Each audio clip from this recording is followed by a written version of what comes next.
Saturday, May the 31st, my weekly wrap up as I think through and work through some of the decisions I'm making about being here in Canada and opening a business in the US and spending some time in Spain, yada, yada, yada.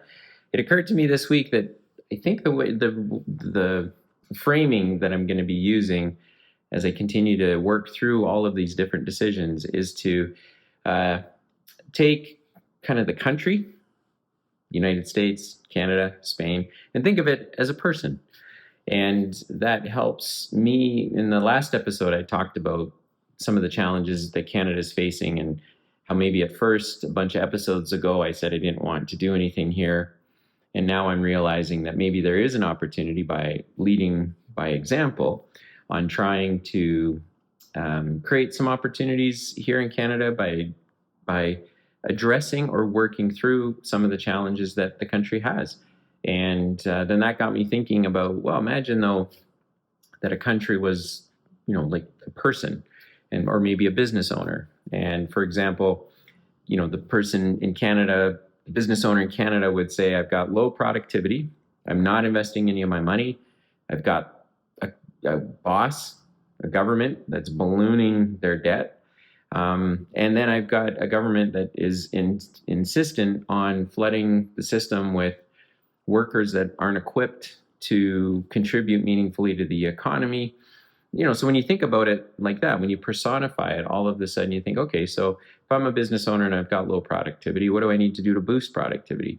If I've got a desire to not invest in my business because of the tariffs and the uncertainty, what would be needed in order to invest, and how can I take advantage of this window that might be open to me? Or if the government is ballooning their debt, what impact is that going to have to me as a business owner? Probably means that taxes are going to go up. They got to pay it off. There's going to be harder to hire people, all that sort of thing. So anyway, just got me thinking about personifying the countries and using that personification to think through my own decisions as I move along through this path of going to the US, doing the best I can here in Canada, and then sort of taking a life project approach to opportunities in Spain. But anyway, so that's what I was just thinking about this week. I went on my run this morning and was thinking through Elon Musk's decision and kind of just the resignation of him saying, I'm done.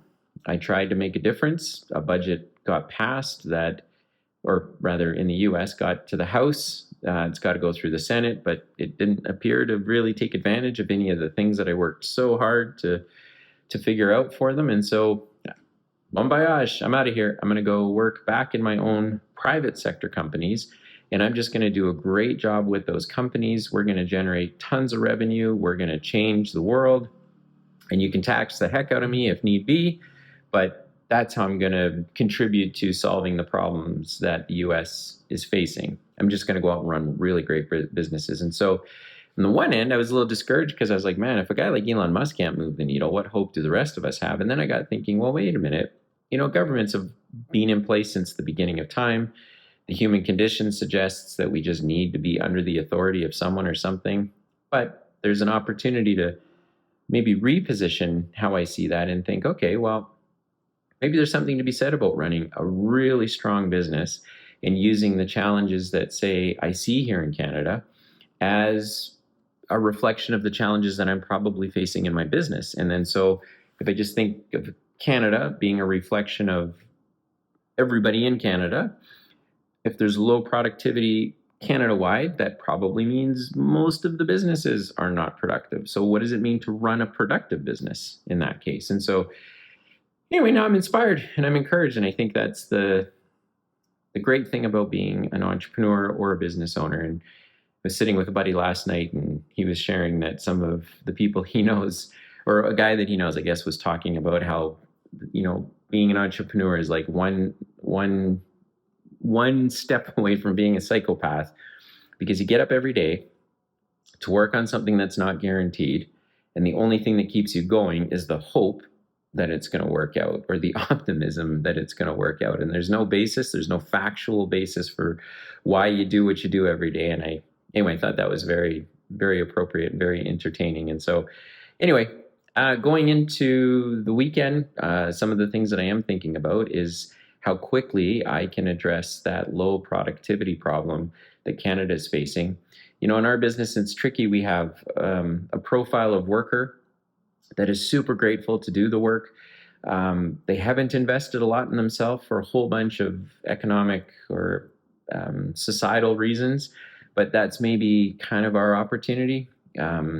If you've been listening to these episodes, you know that our company has been funding a Mexican labor company.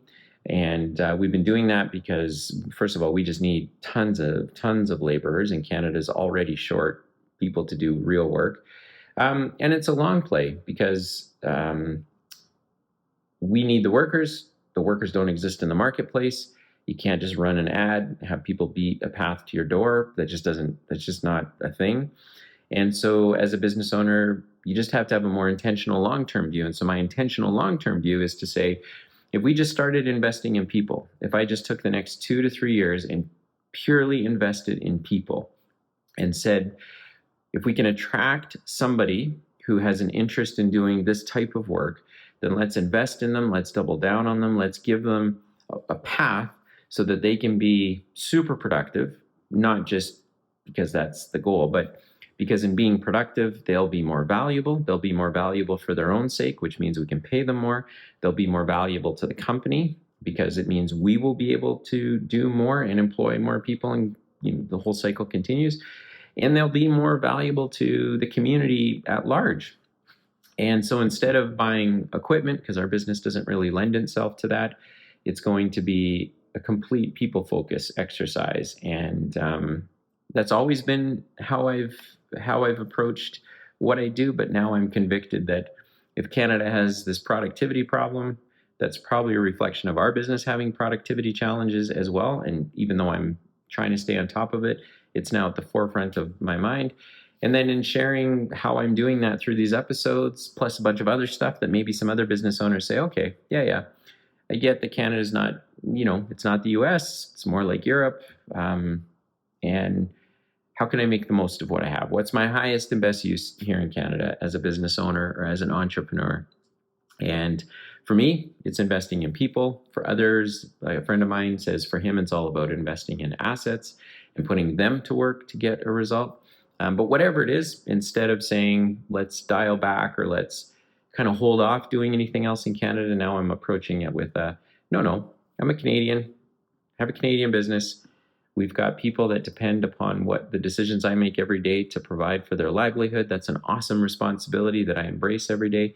And so now how do I start tackling these challenges? If the cost of doing business is going up, how do I work against that? How do I make sure our cost of business is going down?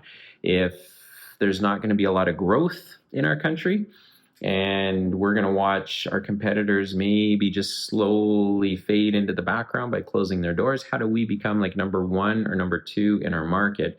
Whatever market I define, because there's like a market, but then you have to, for example, you can say I'm in the construction business. Okay, well, what construction business? Well, we're in the home building business. Okay, well, what kind of homes? Well, we're in the estate building homes. Okay, well, what kind of estates? Well, we're in the rural estate building home business. Okay, well, rural homes being built, what kind of properties?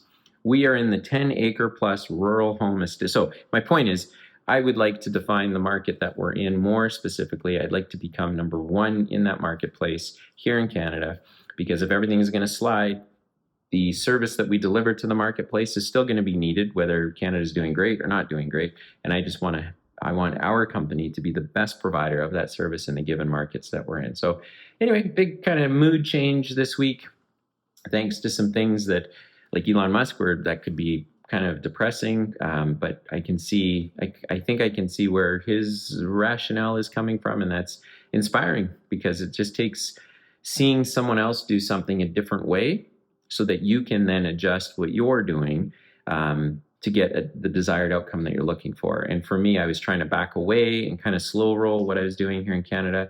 Now I think I got kind of a new energy for how I can approach some of the things that are happening in Canada and how I can get excited about it and really lean into it while continuing to mitigate my own risks by starting a business in the U.S. where I think I'd have more success than I'd have here for the same level of input, and then of course to be able to afford to go and spend some time in Spain pursuing sort of bigger picture goals that hopefully outlive me. So anyway, that's my weekly wrap up, and I am enjoying the LinkedIn follow ups that I'm getting from some of these episodes, and I'm getting to meet some great people. Some Christian entrepreneurs are reaching out, which is interesting because I didn't realize how many Christian entrepreneurs are in the marketplace that don't really have a practical outlet for some of the things that they're working through.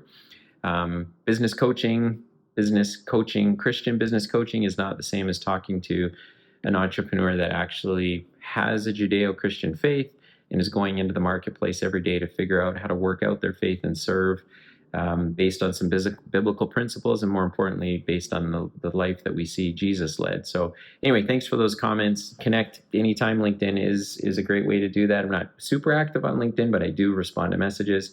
And then Twitter, of course, is where I have the most fun every single day, just reading what's going on in the world. Anyway, there's my weekly wrap up.